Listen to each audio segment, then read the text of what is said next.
What's going on, guys? Welcome back to the channel. Today we are in the shop once again working on my wife's 2021 Jeep JLU. So the plan today is to, I know I'd said a couple of things in the past videos about these Clayton boxes. So this is a 1.5 inch lift or suspension system from Clayton Off-Road. Like I said in my previous videos, I'm not doing anything crazy with this Jeep. It's just mainly going to be a daily driver slash wife rig slash, occasional trail. But so what I plan on doing first is I'm going to get everything out of these boxes and I'm going to lay on the ground. Not saying that Clayton would forget something, but I have tore into a vehicle one time and then opened the boxes and had to put all the stock components back on because they didn't send a rear track bar or a rear bushing or something. But super aggravating. So what I'm going to do is just make sure that everything is in the boxes that we need to put the suspension kit on this. All right, let's get started. With everything unboxed, this is what we're looking at. We have 2 front coil springs, 2 upper adjustable control arms, and obviously that's the adjustable track bar for the front. That is the sway bar end links. Then the same for the rear, pretty much. You got your 2 coil springs and then your rear track bar and your sway bar links. So I'm gonna pick this thing up on the lift and get this stuff on.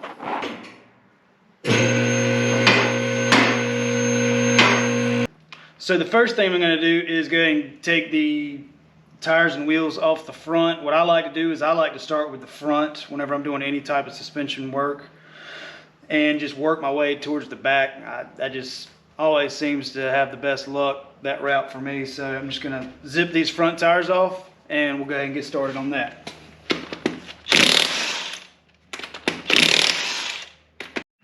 The next thing that we're going to do is we're actually going to pick the Jeep up and support the front axle and then start loosening up the front track bar bolts. So I have the transmission jack just up under the front axle. That way I can make it go up and down.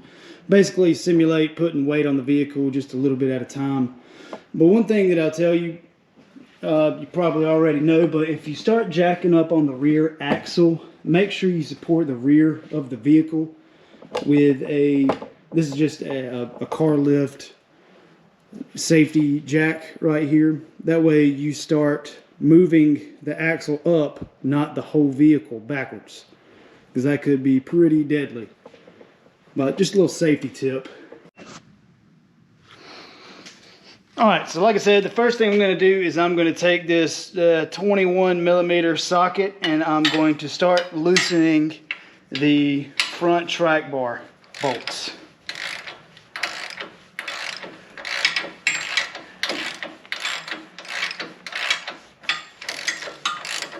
So this is the lower.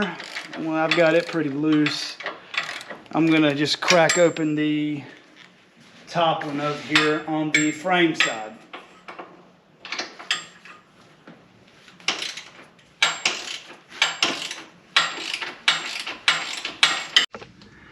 The next thing that I will be doing is taking these heat shields off the upper control arms at the frame. They are a 10mm.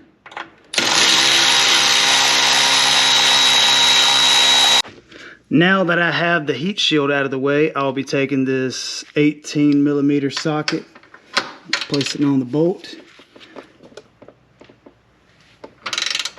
and breaking it open. So once you've done that, you want to start breaking open these shocks. They are 18mm also. The next thing we're going to do is break open the sway bar connections here at the bottom. They are also 18mm.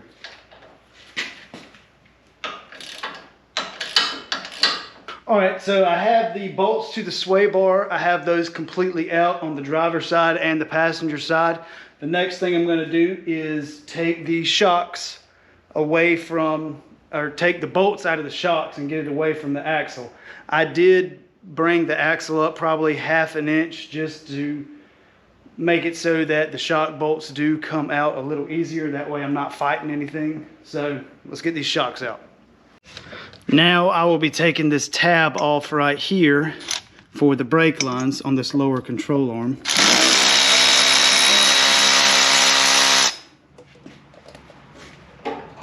Because whenever I bring the axle down, I definitely don't want to stretch or cause any damage to anything.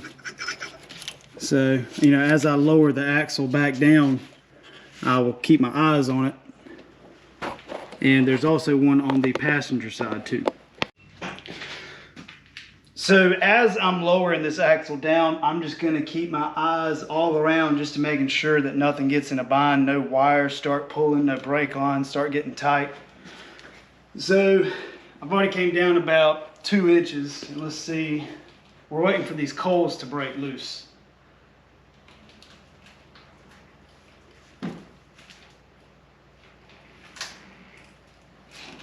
It looks like that was it. So I got the axle lowered down.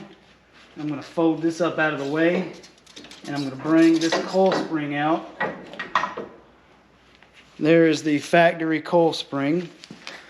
And I'm going to be putting in the Clayton off-road, making sure that my isolator is in the correct spot.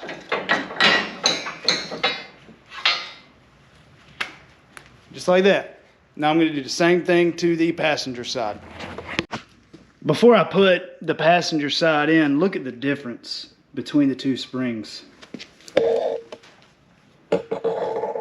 And these spring pads at the bottom, they have a special orientation where the spring actually has to meet the pad.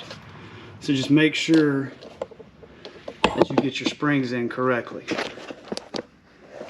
So I brought the axle back up to where the springs aren't just, you know, flopping around. And now I'm going to take one upper control arm off at a time. I'll probably start with the passenger side. So I got the front bolt out. Now I'm going to get this top bolt out. Turn the light on.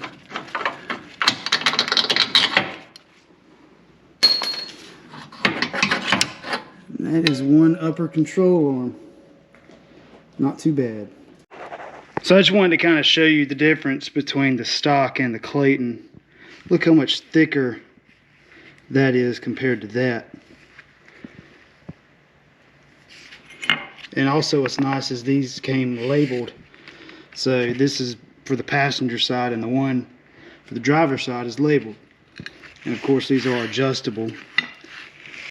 So for those that don't know how to set these, what you want to do is you want to measure from the center of this hole to the center of this hole.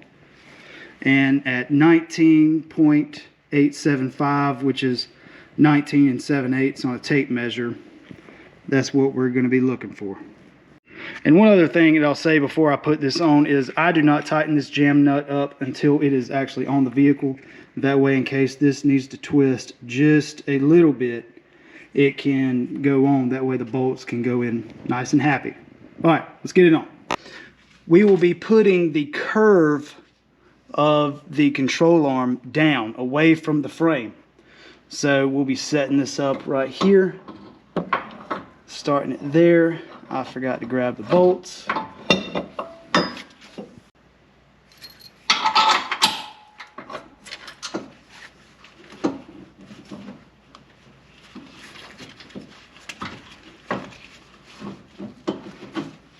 I did look online at the directions and it said to do them separately, but I just was having a time with it. So I just undid the driver's side one and went ahead and got it on. And so what I'm doing now is just slowly going up on this transmission jack.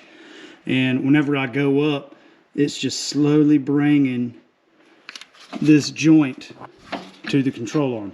So I don't know if y'all find that easier to do them at the same time or separately, but this is just how I'm doing it. So I got all of the upper control arm bolts in. Let's see, that one's in. Yep, all of them are in. And I'm just going to thread the bolts on them, and then I'm going to take off this track bar up here. The lower track bar bolt out.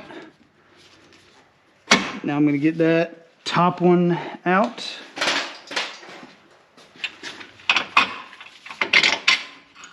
The front track bar I measured out to 34.09 inches. So I'm going to slide this back in. Like I said, that jam nut is loose. Push this back up.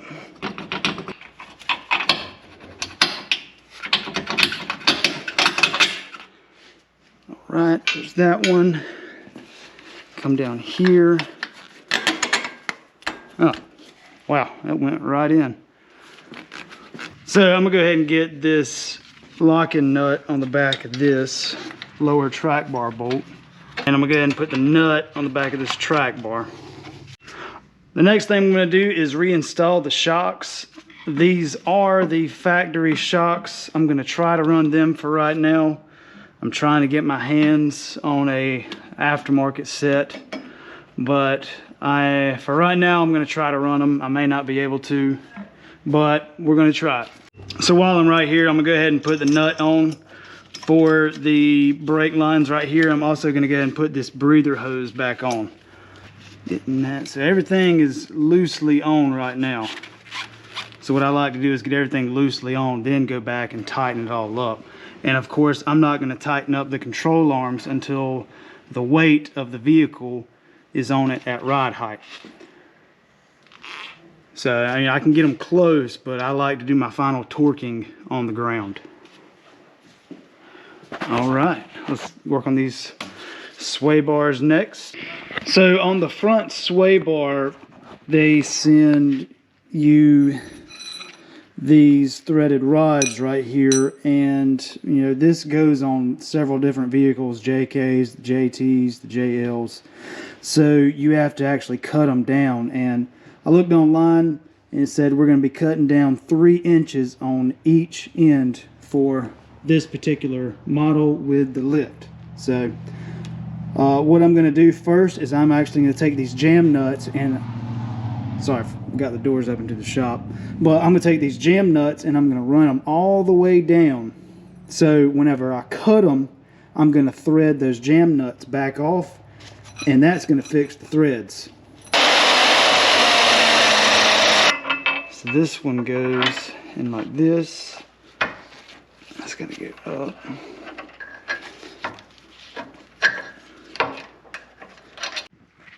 So that's going to be it for the front. Of course, I do have to adjust these once I get it on its own weight, the sway bar links. And I do have to tighten up the track bar. I have to torque all those down. And then I'm going to go ahead and tighten that up once the weight of the vehicle is on it. But I'm pretty impressed. So now what we'll do is we'll move on to the back. So the first thing that I'm going to do in the rear is take off or unbolt the track bar right here. And that one, just like the front, it is a 21 millimeter and an adjustable.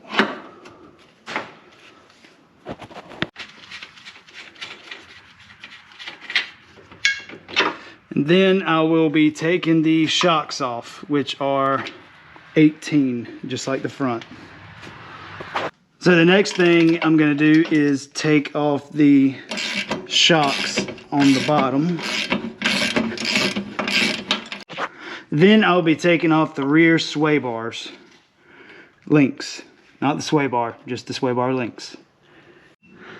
So now that I have the sway bar links out, the shocks disconnected, I'm going to be lowering this axle down.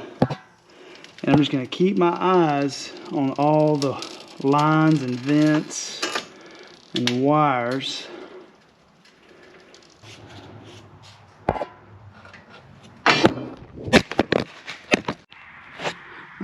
Y'all kind of went for a ride there. All right, so the springs are coming right out.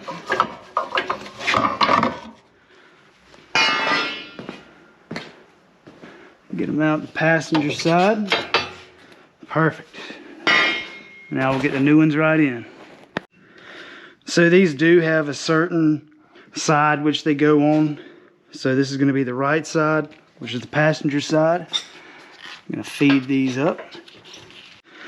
So I got the Clayton rear track bar right here, and we have to go to 37.86 with this suspension kit. All right, the track bar is in. I'm going to start putting the nuts on the back of the track bar. Now I will be picking up on the axle and connecting the shocks back. So with the rear sway bar setup, we're going to be doing pretty much the same thing that we did on the front, except for instead of cutting 3 inches off this, we're cutting off, I think it was 1.656. How you tighten it is it takes a 18mm wrench and then a number 5 Allen wrench. So you can see it has a little piece right there that goes in. And when you tighten it, you can either spin the Allen wrench or spin the gear wrench, whichever one. So I've got everything in the rear snugged up. I've got everything snugged up in the front.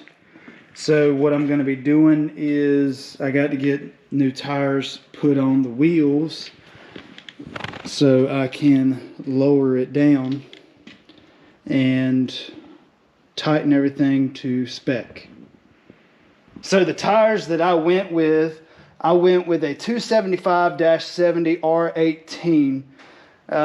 From what I looked up, it looked like it was just a little bit smaller than a 35.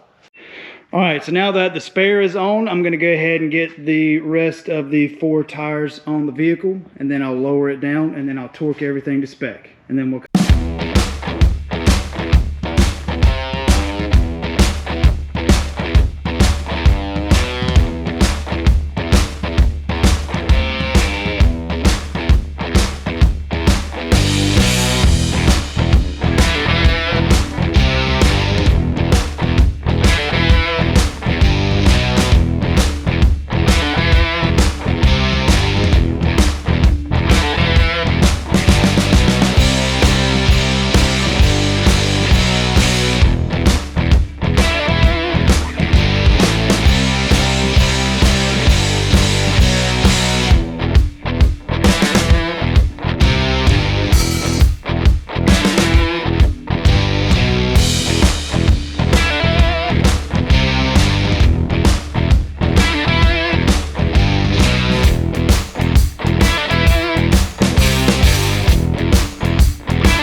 Me put the 1.5-inch Clayton off-road suspension kit.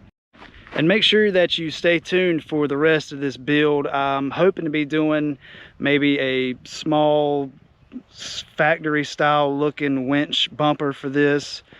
And I don't know, what else do y'all think that needs to be done to this?